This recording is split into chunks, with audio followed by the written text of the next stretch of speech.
नंदुरबार जिल्ह्यातील तळोदा तालुक्यात बिबट्यानं अक्षरशः थैमान घातलेलं आहे। बिबट्याच्या हल्ल्यात 10 वर्षीय बालिकेचा मृत्यू झाला तर 24 तासात 2 बळी गेल्यानं नंदुरबार जिल्हा आता हादरलेला आहे। नंदुरबार जिल्ह्यात सध्या बिबट्यानं थैमान घातलंय।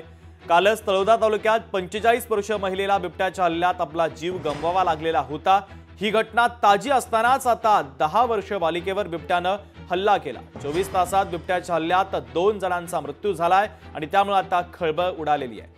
तर 6 महिन्यात बिबट्याच्या हल्ल्यात आतापर्यंत 10 ते 12 बालकांचा मृत्यू झाल्याची ही आकडेवारी धक्कादायक आहे। सतत होणाऱ्या बिबट्याच्या हल्ल्यामुळे नंदुरबार जिल्हा हादरलेला आहे।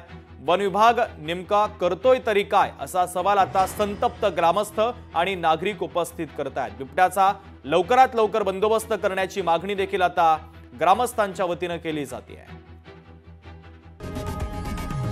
लोकशाही मराठी ऐका, पहा, जागरूक रहा।